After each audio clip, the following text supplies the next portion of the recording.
3টা ফেজে এই এয়ারপোর্টে ডেভেলপমেন্ট করব মাস্টার প্ল্যান অনুযায়ী। তো এখনও তো জানেন আপনার আন্তর্জাতিক বিমানবন্দর প্রথম পরিকল্পনার মাঝে 2027 সালের ভিতরে আমাদের এখানে একটা পরিকল্পনা আছে, যেটা এখানে আমাদের প্যারালাল ট্যাক্সি ট্র্যাক নাই। যেটা না থাকার জন্য হয় কি, আমাদের বেশি সময় আমার রানওয়ের ভিতরে আমার এয়ারক্রাফট থাকতে হয়, তাহলে আমরা কম এয়ারক্রাফট হ্যান্ডেল করতে পারি।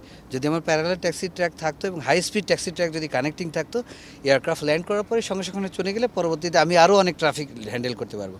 সো প্রথম ফেজে আমরা এই অতি জরুরি কাজগুলো রেখেছি, যেটা 2027-এর ভিতরে আমাদের করার একটা পরিকল্পনা রয়েছে।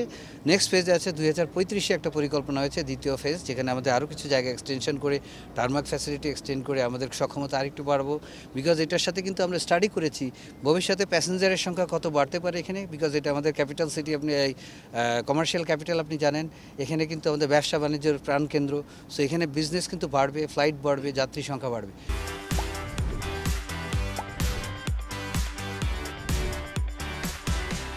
সেই সব কিন্তু আমরা স্টাডি করেছি। স্টাডি করে 2035 সালে আমরা আরেকটু পরিমাণ বৃদ্ধি করব, যেখানে আমাদের অল্প কিছু জমি হয়তো অধিগ্রহণ করা লাগতে পারে। নেক্সট ফেজ হচ্ছে আমাদের 2035-এর পরে 2050-এ আমরা থার্ড ফেজে পুরো এয়ারপোর্টে যে মাস্টার প্ল্যান আছে সেই মাস্টার প্ল্যান অনুযায়ী আমরা পরিকল্পনা করছি গ্রহণ করার জন্য। এখানে সরকারি কিছু জমি অধিগ্রহণের ব্যাপার আছে, সরকারের অনুমোদনের ব্যাপার আছে, বাট প্রত্যেকটা এয়ারফিল্ডে এই মাস্টার প্ল্যান থাকাটা অত্যন্ত বাঞ্ছনীয়। সেই হিসেবে আমরা আসলে প্রত্যেকটা এয়ারফিল্ডের এখনই মাস্টার প্ল্যান করে এগিয়ে যাচ্ছি।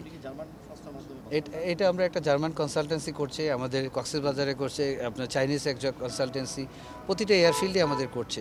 আর যেসব এয়ারফিল্ডে আমরা কাজ করছি সক্ষমতা বৃদ্ধিতে, সেখানে আমাদের যে বিশ্ববিদ্যালয়গুলো আছে, যে বুয়েট, রুয়েট, চুয়েট, ওনাদেরকে কিন্তু আমরা এনগেজ করছি। সো আমাদের নিজেদের অ্যাসেটগুলোও কিন্তু আমরা এনগেজ করছি এবং তারা কিন্তু আমাদের কাজের তদারকিগুলো করছে।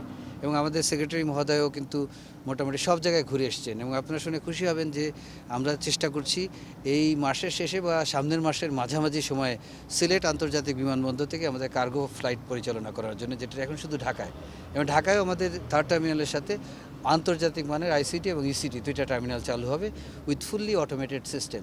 সো ইনশাল্লাহ আমরা এই বছরের শেষের দিকে থার্ড টার্মিনালও খুলে দিতে পারবো বলে আশাবাদী। তো সেটা হলে আমাদের ট্রাফিক ফ্লো বেড়ে যাবে, প্যাসেঞ্জার সংখ্যা বেড়ে যাবে, এবং আমাদের একমাত্র প্রায়োরিটি যেটা আমরা করছি, এবং আমাদের সেক্রেটারি মহোদয় আমাদেরকে বলেছেন, যাত্রী সাধারণত যাতে সবচেয়ে বেস্ট সার্ভিস পায় সেই ব্যাপারে ইয়ে করে। আমরা সেইভাবে কিন্তু এগিয়ে যাচ্ছি, এবং গত 1 বছর দেখেছেন আপনারা অনেকটা আমরা এগিয়ে গিয়েছি।